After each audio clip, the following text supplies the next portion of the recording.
Hello students, हम कर रहे थे Keynesian theory of income and employment. Last session में हमने डिटर्मिनेशन ऑफ एम्प्लॉयमेंट किया एंड आज हम इस सेशन में करेंगे जो केन्सियन थ्योरी ऑफ एम्प्लॉयमेंट है। इसमें हम फुल एम्प्लॉयमेंट है इसको कैसे अचीव कर सकते हैं, क्योंकि केन्सियन ने क्या कहा है उनके अकॉर्डिंग जो फुल एम्प्लॉयमेंट है जी किसी भी डेवलप्ड कैपिटलिस्ट इकोनॉमी की नॉर्मल फीचर नहीं है। जैसे क्लासिकल इकोनॉमिक्स थे वो क्या मानते थे, वो यही कहते थे फुल इक्विलिब्रियम होता है इकोनॉमी में। मीनिंग जब भी हम इकोनॉमी की बात करते हैं इसमें ऑटोमेटिक एडजस्टमेंट होती है without any interference. In the long run aggregate supply equals to aggregate demand.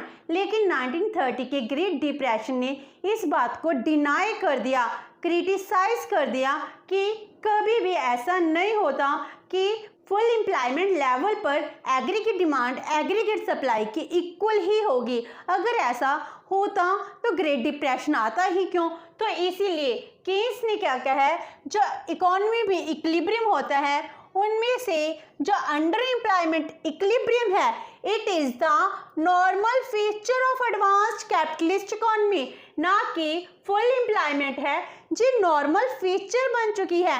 जब हमने लास्ट सेशन में भी डिटर्मिनेशन ऑफ एम्प्लॉयमेंट किया था उसमें यही तो किया था कि जब effective demand where aggregate demand aggregate supply के इक्वल हो जाती है तभी क्या होते हैं, तभी जाकर इक्विलिब्रियम क्रिएट हो जाता है। चाहे वहाँ पर फुल एम्प्लॉयमेंट हो चाहे ना हो, तो अंडर एम्प्लॉयमेंट इक्विलिब्रियम है जो बहुत ही नॉर्मल और इम्पोर्टेंट फीचर बन जाती है। तो अगर हम अंडर एम्प्लॉयमेंट इक्विलिब्रियम की बात करें, अगर इकोनॉमी में 70 लाख पर्सन्स हैं जिनको एम्प्लॉयमेंट चाहिए लेकिन 50 लाख पर ही अगर इक्विलिब्रियम हो गया तो 20 लाख क्या हो गए, अनएम्प्लॉयड हो गए। तो अब जो अनएम्प्लॉयमेंट की प्रॉब्लम बहुत बड़ी प्रॉब्लम बन गई है।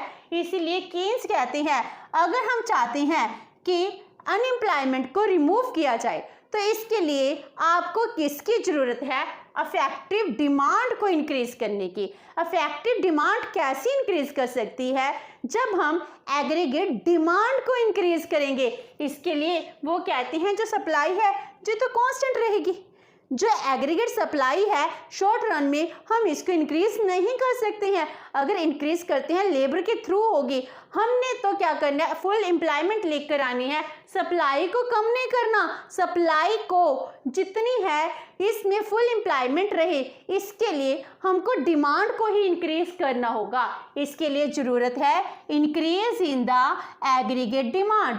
और शॉर्ट रन में एग्रीगेट डिमांड के जो बेसिक कॉन्सेप्ट है, एक होती है कंजम्पशन, नंबर 2 इन्वेस्टमेंट। और जो कंजम्पशन है जी क्या होती है, ऑलमोस्ट कांस्टेंट होती है, इट रिमेन्स मोर और लेस कांस्टेंट। इससे क्या होते हैं कि अगर हम शॉर्ट रन में कंजम्पशन एक्सपेंडिचर इंक्रीज करते हैं लेकिन वो इस लेवल तक इंक्रीज नहीं हो पाता कि एग्रीगेट सप्लाई के इक्वल हो सके, इसीलिए हमको सेकंड ऑप्शन इन्वेस्टमेंट को चूज करना पड़ता है। So we need to increase in investment to achieve full employment in the economy. अगर हम इकोनॉमी में फुल एम्प्लॉयमेंट अचीव करना चाहते हैं हमको ज़रूरत है increase in the investment. Keynes कहते हैं इन्वेस्टमेंट है ऑप्टिमिस्टिक, जो व्यूज़ हैं इनके ऊपर भी डिपेंड करती है। अगर एक्सपेक्टेशंस पॉजिटिव हो तो इन्वेस्टमेंट इंक्रीज होगी, अगर मार्केट में एक्सपेक्टेशन पेसिमिस्टिक हो जाए तो जो इन्वेस्टमेंट है वो रिड्यूस हो जाती है।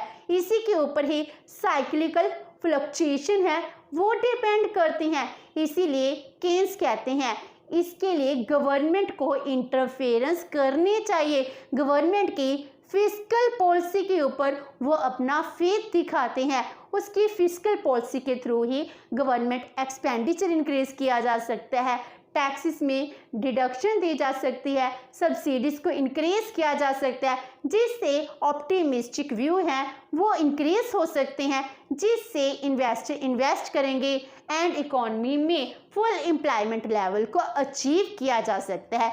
इस सब के लिए अगर हम फुल एम्प्लॉयमेंट अचीव करना चाहते हैं तो सभी फैक्टर्स अपना अपना इम्पॉर्टेंट रोल प्ले करते हैं। तो हम फुल एम्प्लॉयमेंट लेवल को कैसे अचीव करते हैं, तो हम इसको एक डायग्राम के थ्रू लेते हैं। एक्स एक्सिस पर हम ले रहे हैं एम्प्लॉयमेंट एंड वाई एक्सिस पर हम ले रहे हैं एक्सपेंडिचर, कंजम्पशन एंड इन्वेस्टमेंट।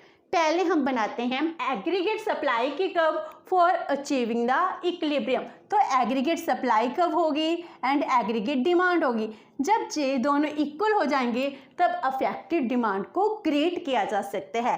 तो जो हमारी एग्रीगेट सप्लाई है ये ओरिजिन से स्टार्ट होती है, तो जैसे जैसे एम्प्लॉयमेंट इंक्रीज होता है ये भी इंक्रीज होती है। जब इकोनॉमी में फुल एम्प्लॉयमेंट हो जाता है उसके बाद क्या होता है, ये वर्टिकल हो जाती है। तो ओ वाई क्या होगी, एग्रीगेट सप्लाई कर्व बन गई। एंड हम अब एग्रीगेट डिमांड कर्व बनाएंगे। एंड जो इकोनॉमी में रिक्वायर्ड फुल एम्प्लॉयमेंट इक्विलिब्रियम है वो कितने हैं, Y F, full employment level of equilibrium, full level of employment. तो ओ वाई एफ जहाँ पर फुल एम्प्लॉयमेंट अचीव किया जा सकता है। तो इकोनॉमी में जब अफेक्टिव डिमांड किया था तो इकोनॉमी में जो एडवांस्ड इकोनॉमीज हैं इनमें क्या होता है, फुल एम्प्लॉयमेंट से पहले ही मीनिंग इक्विलिब्रियम हो जाता है, एग्रीगेट डिमांड एग्रीगेट सप्लाई के इक्वल हो जाती है। इसीलिए जो एग्रीगेट डिमांड कर्व है वो क्या करती है, लाइक दिस ऐसे बन जाती है, जिससे हम पहले ही इक्विलिब्रियम में आ जाते हैं।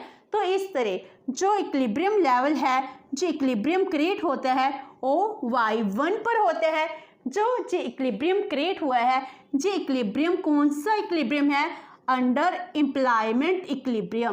तो केस कहते हैं कि जो अंडर एम्प्लॉयमेंट इक्विलिब्रियम को क्रिएट किया गया है, क्योंकि जो मार्केट फीचर्स हैं जिससे डिमांड इंक्रीज नहीं हो पाती, तो अंडर एम्प्लॉयमेंट इक्विलिब्रियम हो जाता है।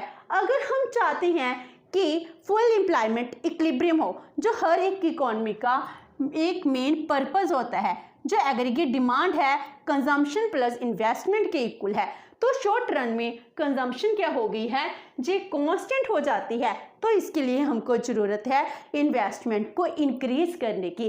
अगर हम इन्वेस्टमेंट को इंक्रीज करते हैं तो जो एग्रीगेट डिमांड कर्व है ये अपवर्ड शिफ्ट कर जाता है।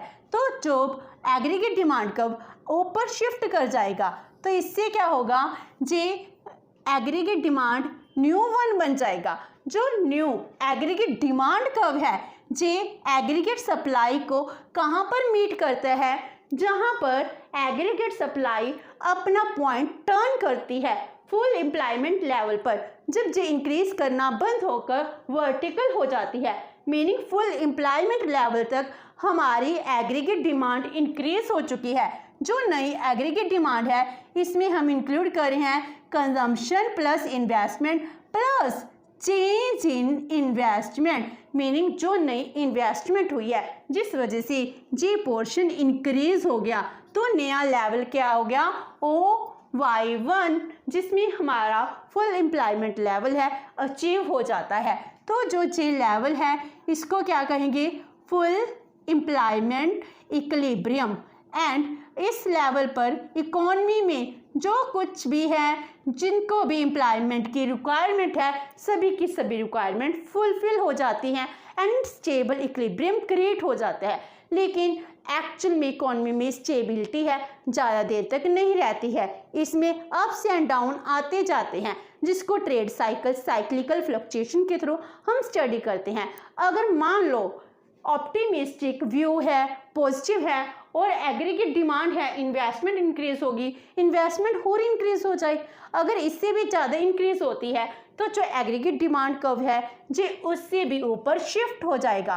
तो मान लो एग्रीगेट डिमांड कर्व हमारा बन गया AD2, जिसमें क्या इंक्लूड कर रहे हैं, consumption plus investment plus change in investment plus change in investment मोर।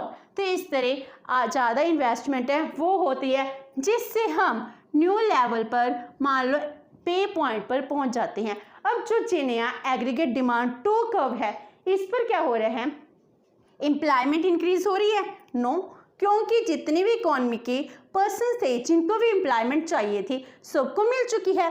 अब हम और एम्प्लॉयमेंट इंक्रीज नहीं कर सकती हैं, क्योंकि केन्स क्लोज्ड इकोनॉमी लेती हैं, इसलिए लेबर माइग्रेट नहीं कर सकती है।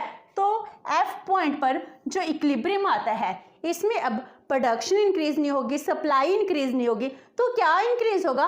प्राइसेस ही इंक्रीज होते हैं, जिससे इन्फ्लेशन है वो राइज करती है। तो जो जे लेवल है, जे कौन सा इक्विलिब्रियम है?